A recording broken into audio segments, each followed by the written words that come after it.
Praise lord. బాగున్నారా? బాగుండాలి. దేవుడి కృపలో ఎప్పుడు కూడా మనం అందరం కూడా చాలా సంతోషంగా ఉండాలండి. ఈ రోజైతే చాలా ప్రత్యేకంగా విషయం ఏంటంటే మేమైతే ఆశ అగ్రహారంకి అయితే మేమందరం కలిసి వెళ్తున్నాము. మేమంతా కూడా మహిమా వర్షిప్ టీము మా ఆత్మీయులైన దైవజనురాలు జాస్వా డానియల్ గారు, సిహెచ్ ఉషా గారు. చూడండి, ఈరోజైతే ఆశ అగ్రహారంలో అక్కడ దేవుడు పరిచర్యలు లేపాడు. అక్కడ చిన్న ఒక మందిరము ఊరిపాకతో మందిరం అయితే అక్కడ ఓపెన్ చేయడానికి మా దైవజనులతో సహా మా సంఘంతో సహా మేమందరం కలిసి వెళ్తున్నాము. అక్కడ ఎలాగైతే జరుగుతున్నది కార్యక్రమం, మందిరం ఒక పనులు అక్కడ ఎలా జరుగుతున్నాయి అన్నది కూడా ఫుల్ వీడియో అయితే నేనైతే యూట్యూబ్లో మీకు అప్లోడ్ చేస్తాను. ఈ యొక్క వీడియో చూస్తున్న మీకు అందరికీ కూడా నా హృదయపూర్వకమైన వందనాలు. మిమ్మల్ని మీ కుటుంబాలని దేవాదేవుడు దీవించి ఆశీర్వదించును గాక. ఆమేన్. ఆశ అగ్రహారానికి అయితే మేమైతే బయలుదేరుతూ ఉన్నాము. అక్కడికి వెళ్ళిన తర్వాత అక్కడ ప్రార్థన ఎలా జరుగుతున్నది, మందిరం ఓపెనింగ్ ఎలా అవుతున్నది అంతా కూడా మీకైతే చక్కగా ఈ వీడియో అయితే నేను తీయాలని ఆశపడి ఉన్నాను. చూడండి, కనబడుతుంది కదా, ఇది మాకు మెయిన్ బ్రాంచ్. మేము ఇంకా చాలామంది ఉన్నామండి. మహిమ వర్షిప్ టీము కొద్దిగానే నీకు చూపించాను. వాళ్ళు అక్కడికి వెళ్ళున్నారు. అక్కడ మందిరం దగ్గర పనులు చేయడానికి, అక్కడ దగ్గరుండి పనులన్నీ చూసుకోవడానికి అయితే వెళ్ళున్నారు. మా సంఘాలన్నీ కలిసి కూడా ఇంచుమించు 45 గ్రామాల్లో మా సంఘాలు మా పరిచర్య మహిమ వర్షిప్ టీం తరఫున ఇక పరిచర్యలు అయితే జరుగుతూ ఉన్నాయి. దేవాది దేవుడు ఈ రీతిగా నడిపిస్తూ ఉన్నాడు. దేవుడికి స్తోత్రము. చూడండి,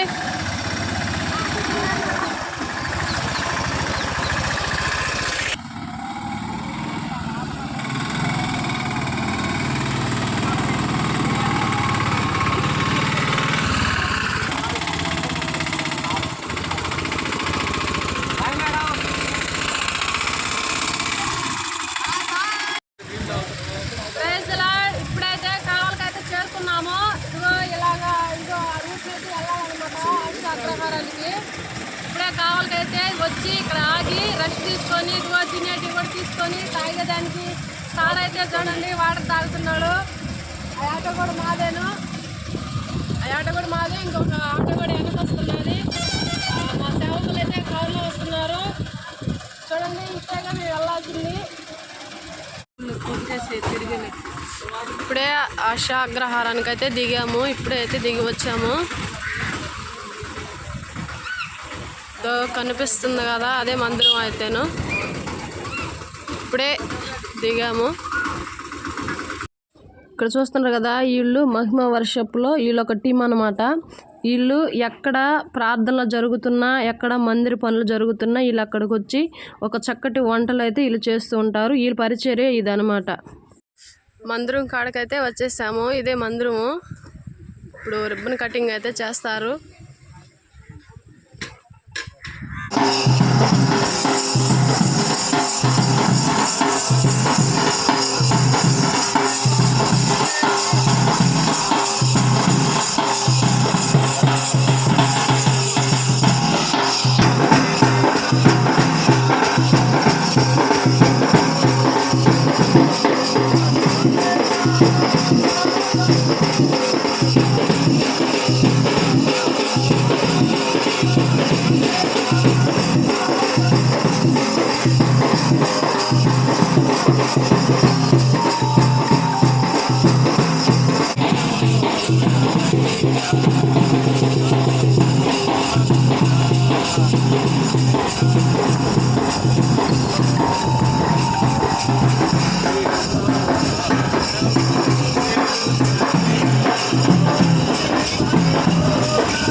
నామానికి మహిమ కలుగును గాక.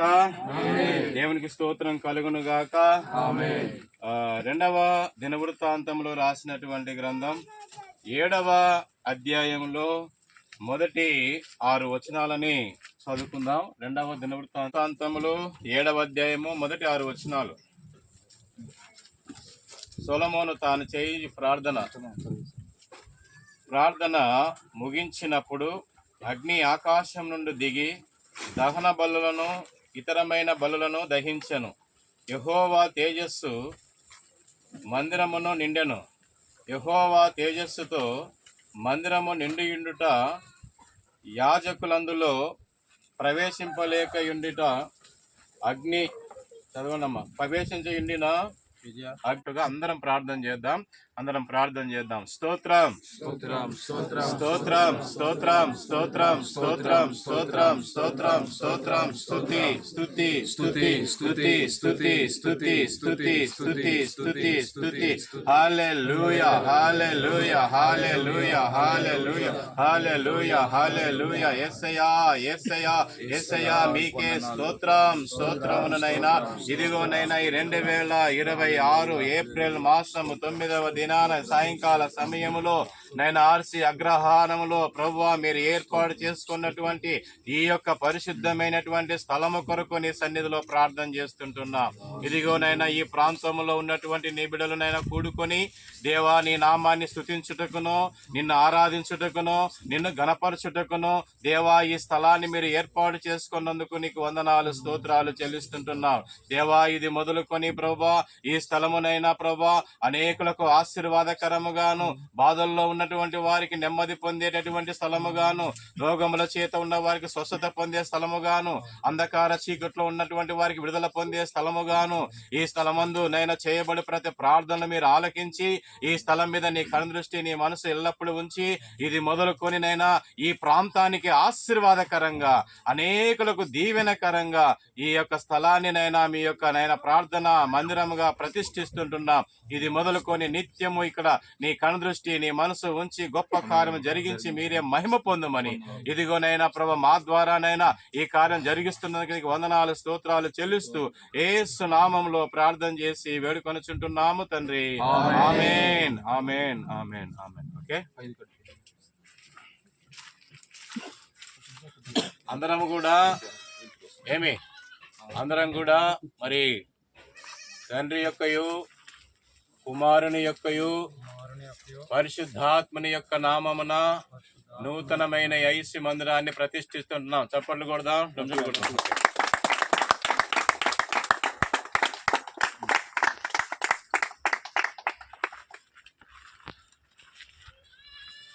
తండ్రి యొక్కయు కుమారుని యొక్కయు పరిశుద్ధాత్మ త్రియేక నామములో ఈ నూతన మందిర ప్రతిష్టతను జరిగిస్తున్నాం. గట్టిగా చప్పట్లు కొట్టి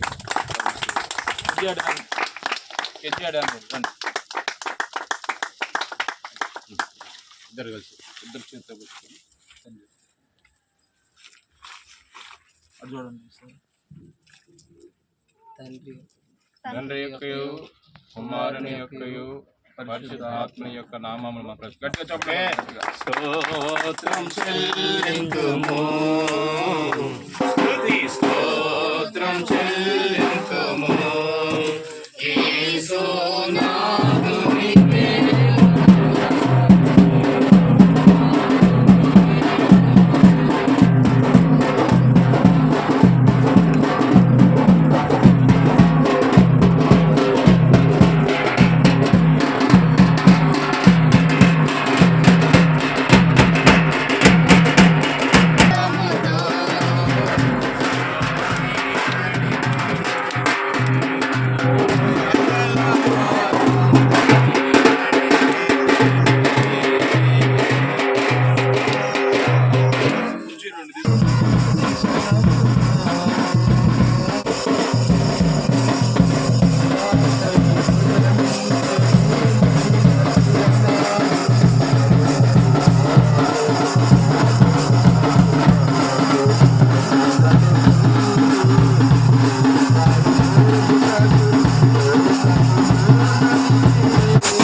యేసు రాజాని భవనములో దేవుడు రుచి వందును నిన్ను స్తుతించి ఆరాధించును.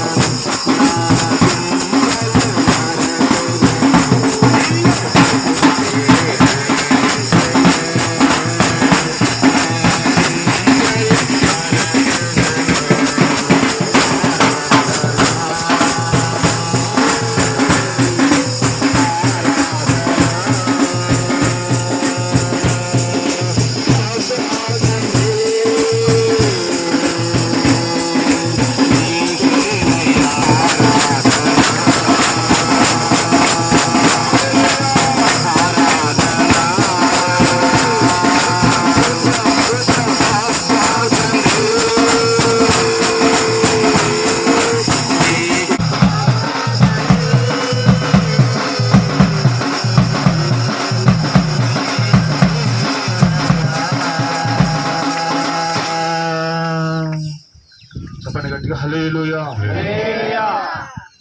లోకి ఆశ్చర్య కార్యాలను బట్టి మీకు వందనాలు చెల్లిస్తూ ఉన్నాము దేవా. మీరు ఘనముగా విజయోత్సవముతో జరిగించినందులకే మీకు స్తోత్రాలు. నూతన ఆత్మతో, నూతన శక్తితో, నూతన బలముతో నింపి ఈ స్థలంలోకి అనేకులు రోగులతో వచ్చిన, ఇబ్బందులతో వచ్చిన, సమస్యలతో వచ్చిన, వ్యాధులతో వచ్చిన నా యేసయ్య ఆత్మ ఈ స్థలమంతా ఏలుబడి చేసి ఒక్కొక్కరిని స్వస్థపరిచి, దీవించి, ఆశీర్వదించి అన్ని విషయములలో నా ప్రభు ఆత్మ వర్ధిల్లింప చేయును గాక.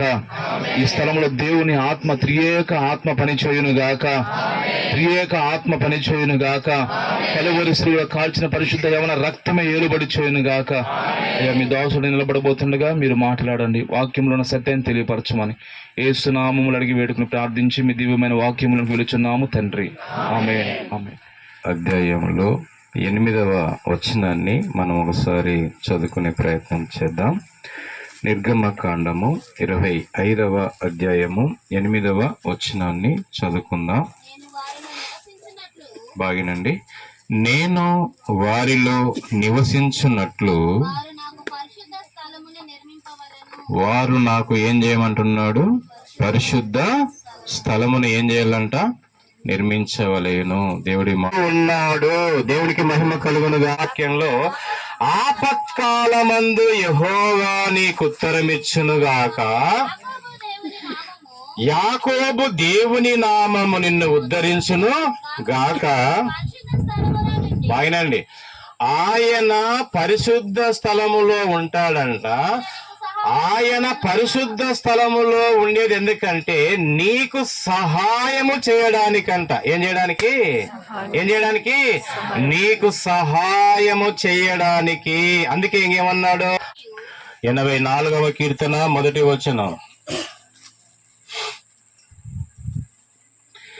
సైన్యములకు అధిపతియగు యెహోవా నివాసములు ఎంత రమ్యములు, దేవుని మందిర ఆవరణమును చూడవలనని నా ప్రాణమును ఎంతో ఆశపడుతున్నది. అది సొమ్మసిల్లుతున్నది. జీవము గల దేవుణ్ణి దర్శించడానికి నా హృదయం, నా శరీరము ఆనందముతో ఏం చేస్తుందంట? అది ఒక దినము గడుపుట 1000 దినాల కంటే కూడా. అందుకే దేవుడు తన పరిశుద్ధమైనటువంటి ఆలయములో ఉన్నాడు. ఇక్కడికి వచ్చే వారందరినీ కూడా, ప్రార్థన చేసే వారందరినీ, ఆరాధన చేసే వారందరినీ 11వ కీర్తన 4వ వచనం ప్రకారము ఆయన కన్నులారా అందరినీ చూస్తాడంట. 11వ కీర్తన 4వ వచనంలో రాయబడిన మాట ఏముంది? ఆయన తన పరిశుద్ధ ఆలయములో ఉన్నాడు, ఆకాశమందున్నది.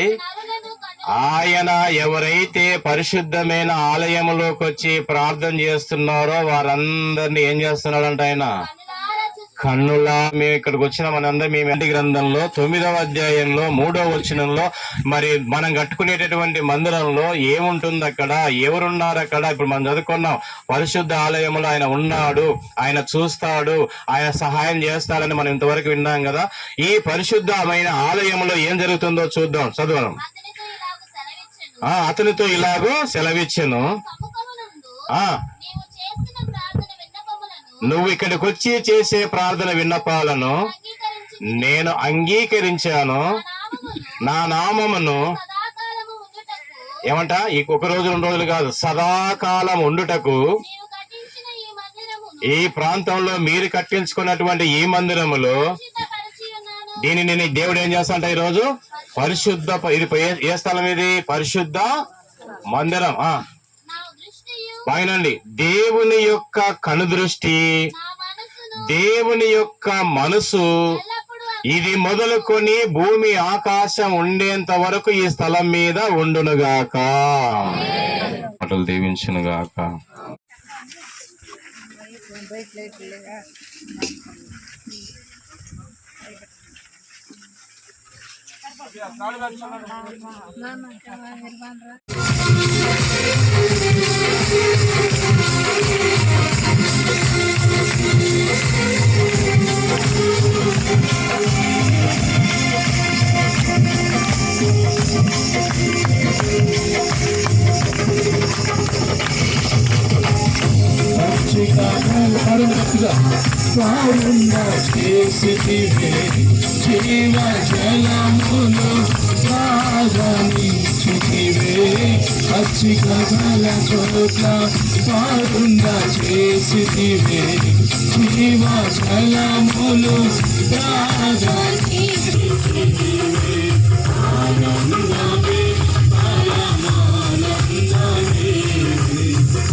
వీడు చెప్తాను, మీరు రాసుకుంటే రాసుకోండి. మొట్టమొదటిగా మందిరంలో యెషయా రాసినటువంటి గ్రంథంలో 56వ అధ్యాయంలో 7వ వచనంలో మందిరంలో ఏం దొరుకుతుంది అంటే ఆనందం దొరుకుతుంది.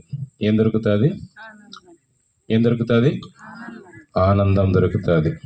రెండవది మందిరంలో ఏం దొరుకుతుంది అంటే లూకా రాసినటువంటి సువార్త 21వ అధ్యాయం 38వ వచనంలో ఆహారం దొరికే స్థలం, ఆత్మీయమైన ఆహారము దొరికే స్థలం. మూడవది 18వ కీర్తన 6వ వచనం ప్రకారము ఆలకించే స్థలం. ఏ స్థలం ఇది అంటే వినేటటువంటి స్థలం. తర్వాత 4వది 2వ దినవృత్తాంతములు 29:30 ప్రకారం ఆరాధించే స్థలం. ఏ స్థలం ఇది? ఆరాధించే స్థలం. తర్వాత మార్కు 12:41 ప్రకారము అర్పించే స్థలం. ఏ స్థలము? అర్పించే స్థలం. తర్వాత కీర్తన 92:13 ప్రకారము అభివృద్ధి చెందే స్థలం. ఏ స్థలం ఇది? అభివృద్ధి చెందే స్థలం. తర్వాత కీర్తన 118:26 ప్రకారం ఆశీర్వదించబడే స్థలం. ఏ స్థలం ఇది? ఎన్ని చెప్పాను ఇప్పుడు? 7 చెప్పాను. ఈ 7 ఆనందము పొందేటటువంటి స్థలం. బాగా మనం ఆలోచన చేద్దాము. దీని మందిరంలోకి వచ్చి ఆశీర్వాదం పొందుతారు. అప్పుడు ఏమంటారయ్యా అంటే అప్పుడు అన్య జనులు చూసి, ఎవరు చూసి? అన్య జనులు చూసి ఇతని యెహోవా వలన ఆశీర్వదించబడినటువంటి వారు, వీళ్ళు దేవుని మందిరానికి వెళుతున్నందుకే వీళ్ళు ఏమవుతున్నారు? ఆశీర్వదించబడుతున్నారు. దేవుని మందిరానికి వెళుతున్నందుకే వీళ్ళు ఆనందంగా ఉన్నారు. ఫస్ట్ ఇదేంది చెప్పాలా? దేవుని మందిరానికి వెళుతున్నందుకు ఎట్లున్నారు? వీళ్ళు ఆనందంగా ఉన్నారు. మా ఇంట్లో ఎప్పుడు చూసినా ఏం లేదు డిష్యమే. వాళ్ళంటే నాకు నచ్చదు, అత్త అంటే కాలికి నచ్చదు, కాళ్ళంటే అంతే. పక్కన ఆ ఏడాళ్ళు కూడా నచ్చదు. ఎప్పుడు చూసినా ఏముంటుంది? భార్య అంటే భర్తకు, భర్త అంటే ఇష్టమే. కానీ వీళ్ళు ఏం చేస్తున్నారు? దేవుని మందిరంలో పోతున్న ఏమున్నారు?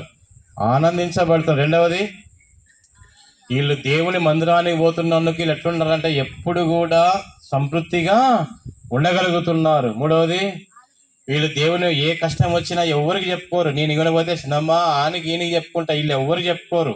ఎవరు పోయి చెప్పుకుంటారు? వీళ్ళు అక్కడ పోయి చెప్పుకొని వాళ్ళు ఏం పొందుకుంటారు చెప్పండి? ఏం పొందుకుంటారు? జవాబుని పొందుకుంటారు. 10 మందికి చెప్తే ఆమె ఇంకోగానికి 10 ఇంకోగానికి అట్లా పోయి ఏమవుతుంది? నీ యొక్క జీవితం ఏమవుతుంది? బజారు పాలు. అందుకాదు, అలా కాదు మనం చెప్పాల్సింది. నీకు ఏ కష్టం వచ్చినా ఏ బాధ వచ్చినా ఏం చేయాలా? దేవుని మందిరంలోకి వచ్చి ఆ రీతిగా చేస్తే దేవుని మందిరంలో నీ ప్రార్థన వినేవారుగా ఉంటా. అట్లా నువ్వు యెహోవా చేత ఆశీర్వదించబడేది చూసి అన్య జనులందరూ నీకేమవుతారు? భయపడతారు. అట్లా దేవుని చేత నువ్వు పిలువబడడం చూసి, దేవుని చేత నువ్వు ఆ రీతిగా మంచి జీవితం జీవించే చూసి, ఆత్మ సంబంధంగా నడుచుకునే జీవితం చూసి అన్య జనులకు నువ్వంటే ఏం కలుగుతుంది? భయం కలుగుతుంది. ఏం కలుగుతుంది? భయం కలుగుతుంది. అందుకే అబ్రహాముని ఏమన్నా చేయాలంటే అన్యులకు ఏం కలిగింది? భయం. ఎందుకు? అబ్రహాము యెహోవా చేత ఏమైన వాడు? ఆశీర్వదించబడినవాడు. అబ్రహాముని ఏమన్నా అంటే మనం ఏమైపోతాం తెలుసా? ఇదిగో శపించబడతాం. అందుకే నిన్ను ఆశీర్వదించవా నేనేం చేస్తా? నిన్ను శపించువా నేనేం చేస్తా? కాబట్టి మనల్ని ఎవడన్నా మన మీద పగ పెట్టుకున్నా, ఎవడన్నా శాపం పెట్టుకున్నా, ఎవడన్నా శత్రువు ఉన్నా మనం వచ్చి ఏం చేయాలా? అయ్యా పలానోడు నా మీద ఇట్ట అంటున్నాడు, నా మీద ఇట్ట పూస్తున్నాడు, నువ్వే చూసుకొని ఎవరికి అప్పచెప్పాలా? మనం కొడితే నువ్వు అంటావు, వాళ్ళు అంటావు. నువ్వు వెంట్రుకలు పట్టుకుంటే ఆయన వెంట్రుకలు పట్టుకుంటాడు. నువ్వు నోరు ఎడితే వాళ్ళు నోరు ఎత్తావు.